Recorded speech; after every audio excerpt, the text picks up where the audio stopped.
Well, thank you very much for this. Aesthetically, these projects are so different. One all about stone and some concrete, one full of colour and a kind of tensile feel. Yet actually the programs are extremely similar. In both cases, we're talking about a minority group who've for many generations have been underrepresented or looked down on. And I wonder whether the relationship between tradition and actually a rather bad tradition of looking down on these pieces, on these people. I mean, in both cases, they suffered discrimination.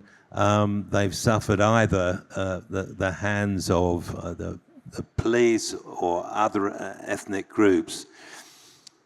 It's a remarkable thing that architecture might be able to address these problems and to really resolve them. And I wonder where, if I can start with the Philippines project, where did the inspiration for this come from? Could you look at parts of Philippine architectural history where you could draw some inspiration? Or did you draw inspiration from other countries or other cultures? In the Philippines, we have been colonized for 300 years. So most of our architecture, especially in government buildings, are very, I would say, Western, Spanish. So this is really far from the look of that. No, I don't mind the Western style, but this one is really like deeply rooted from the traditions of the grassroots. So that is where it was coming from. It was deeply rooted in the grassroots. We had to talk to a lot of people from the grassroots, what they wanted, what was their symbol, what they see as something that would represent the governance in terms of a symbol, a physical symbol, and that was what arose. Your lovely building, no one's done a building like that before, have they? I mean, you took your inspiration from the head topping. I mean, it's a lovely idea. Yes, nobody has in the Philippines. Yeah. Emre, there was more of a kind of link to previous history in your project because of that other centre that you showed from 10 years ago. Was that the main inspiration for the new building? Actually, this one is a bit different because in the first one, that was not for, I mean, in Sancaklar Mosque, this building was not for minorities. Maybe it was the opposite of Sancaklar Mosque this time because in the first experience, which was a bit kind of very challenging from our side because, I mean, it was somehow tackling with the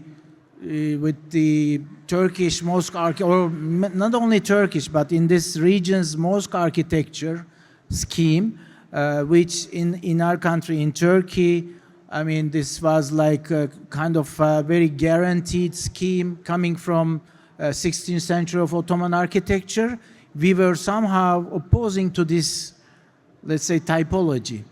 But in this one, there is no a typology as well. I mean, for the Alevi people, for the worship area of the Alevi people, we cannot talk about a building typology. We can talk about a kind of praying typology, experience, and I mean, they are more using this building not only for praying, but being together all day long, eating together, like the other mosque for the funerals, but not only for the sacred parts of the life. They live in this project, in this kind of buildings. So in a way, it's a worship place, but it's a gathering place as well.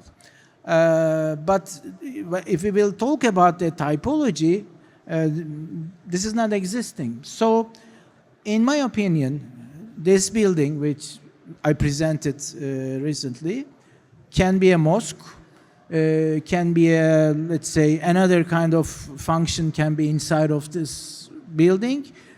I can only say that it comes with the situation and the context. You can use as another commercial area. You can even do it a hotel from this project, in my opinion. At the end of the day, of course, they have some rituals, and then they have some, let's say, very specific part, very specific symbolic part as well. But you can always think that those buildings can be used differently as well, in my opinion. I don't believe the governance of function in the architectural field. Well, I think what we can say in both instances, these are buildings which are designed to be places of communication and life, and are specifically about the life of the users rather than simply architectural form.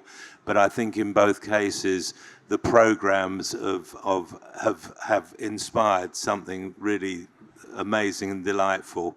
Thank you very much indeed, and we'd like to give you your awards now and be photographed.